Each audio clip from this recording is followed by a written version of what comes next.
Puji Tuhan, saudara-saudari, minggu ini kita memasuki pembahasan kita yang baru, yaitu adalah buku Wahyu Dasar dalam Kitab Suci. Saudara-saudari, dalam Alkitab ada 66 kitab. Ke-66 kitab itu ketika kita membacanya, saudara-saudari, kita perlu memiliki satu hati kedambaan agar kita mendapatkan wahyu dari Allah. Saudara-saudari, kita tidak bisa hanya membacanya dan melewatkan begitu saja. Tetapi dalam 66 kitab yang ada di dalam Alkitab, saudara-saudari, kita boleh melihat ada wahyu. Dan puji Tuhan, melalui saudara kita boleh menggambarkan, boleh melihat ada 7 wahyu dasar yang ada di dalam Alkitab. Apakah ketujuh wahyu itu? Saudara-saudari, yang perlu kita pegang, yang pertama adalah Allah, wahyu tentang Kristus, dan wahyu tentang Roh itu. Puji Tuhan atas ketiga wahyu yang pertama, yang menggambarkan, membawa kita mengenal siapa Allah kita. Dia adalah Bapa, Putra, dan Roh Kudus. Atau kita boleh mengenal ada rencana Allah, ada penebusan Putra, dan ada pekerjaan Roh itu. Dan yang keempat, saudara-saudari, kita boleh melihat ada kaum beriman, ada gereja, ada kerajaan, serta yang terakhir adalah ada perampungan sempurnanya, yaitu ada Yerusalem baru. Dan saudara-saudari, ketika kita membaca Alkitab, kita perlu mengenal wahyu dasar tersebut. Dan minggu ini, khususnya dalam sidang pemuda, kita boleh mengenal bagian yang pertama, yaitu kita boleh mengenal rencana Allah. Saudara-saudari, puji Tuhan, kita hari ini sebagai orang Kristen, kita perlu mengenal rencana Allah. Setelah kita mengenal rencana Allah, kembali kita mengenal penebusan Kristus, dan yang ketiga adalah bagaimana penerapan dari Roh itu. Yang pertama, kita membahas mengenai rencana Allah sebagai kesimpulan dari sidang hari ini. Saudara-saudari, kita perlu mengenal bahwa dalam rencana Allah ada hasrat hatinya. Hasrat hati Allah adalah apa yang terkandung di dalam diri Allah, apa yang ada di dalam hatinya. Itulah yang menjadi kesukaannya. Saudara-saudari, sebagai kesimpulan, saya membacakan di dalam kitab Efesus pasal 1 ayat ke-4, 5. Saya bacakan, saudari, saya harus menggunakan bahasa Inggris untuk membantu kita memahami apa yang dikatakan di dalam firman Tuhan. Saya bacakan dalam bahasa Inggris.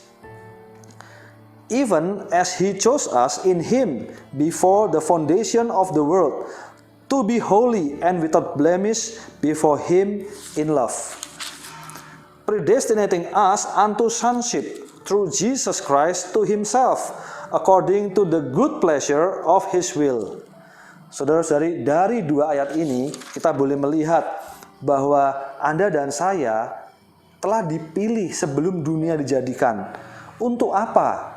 Yaitu adalah supaya kita, dalam bahasa Indonesia diterjemahkan adalah untuk tidak bercacat maupun bercela. Namun saudara-saudari, kalau kita melihat lebih lanjut bahwa hari ini Allah telah menentukan kita ke dalam keputraan melalui Yesus Kristus dirinya, menurut kesukaan hatinya. Saudara-saudari, kalau kita melihat dalam bahasa Inggris dikatakan according to the good pleasure of his will. Good pleasure of his will. Saudara-saudari, kita perlu memuji Bapa atas perkara ini, karena ini adalah good pleasure dari kehendaknya. Itulah isi pujian kita ketika kita menyembah kepada Bapa kita, bahwa Bapa kita membawa, dia memiliki rencana agar kita boleh masuk, agar kita bisa menjadi serupa dengan Dia, dan kita memiliki hak keputraan. Puji Tuhan.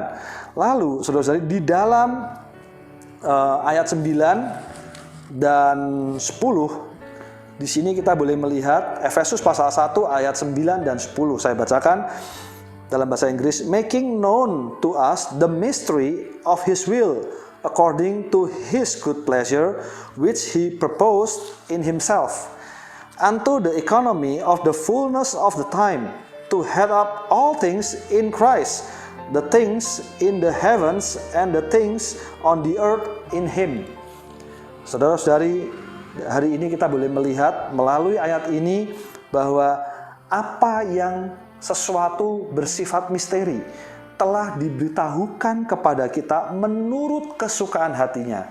Saudara-saudari, semoga kita berkesan kepada bagian ini, bahwa misteri Allah bukan sesuatu yang rahasia, sesuatu yang tidak boleh diketahui oleh orang lain, tetapi berdasarkan kerelaan, kesukaan hatinya, Ia ingin kita mengetahuinya. Dan puji Tuhan, hari ini kita boleh mengenal kehendak Allah. Hari ini kita boleh mengenal hasrat hatinya. Dan saudara-saudari, hasrat hati Allah dituangkan di dalam tujuan Allah. Nah, tujuan Allah adalah rencananya. Nah, oleh karena itu, dalam penerapan tujuan Allah, dalam penerapan rencananya, maka Allah memiliki pengaturan. Nah, pengaturan ini dalam Alkitab ditulis adalah ekonomi. Semoga di dalam benak kita ketika kita membaca ekonomi adalah kita mengenal bahwa ini adalah pengaturan rumah tangga Allah.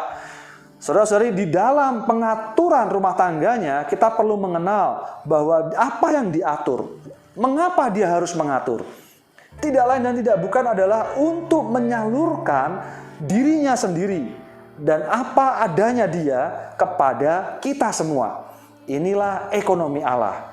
Puji Tuhan, melalui ekonomi Allah kita melihat ada pemilihan Allah atas kita. Dia telah memilih Anda dan saya. Untuk apa? Untuk diputrakan dan untuk kita boleh memiliki hak keputraan. Puji Tuhan atas takdir yang demikian mulia. Tidak salah Anda diselamatkan oleh Allah. Tidak salah Anda hari ini percaya Dia. Saudara-saudari, mungkin kita melihat itu adalah suatu kebetulan, tetapi sebenarnya itu adalah takdir Allah atas Anda. Dan atas hal itu kita perlu bersyukur kepadanya. Haleluya. Hari ini kita adalah anak Allah. Di sisi yang lain, saudara-saudari, kita juga adalah ciptaan. Ada yang menarik dari poin ciptaan, saudara-saudari, yaitu adalah kita memiliki roh manusia. Dan di dalam roh manusia inilah Allah berhuni.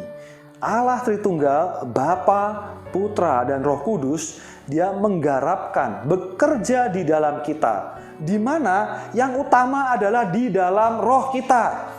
Oleh karena itu, saudara-saudari, saya mendorong kita semua secara praktis sebagai orang yang berbagian di dalam pengaturan rumah tangga Allah, semoga kita memperhatikan satu hal yang utama, yaitu adalah bagaimana menyalurkan Kristus kepada orang lain. Puji Tuhan, kita boleh mengenal rencana Allah. Mulia bagi Tuhan.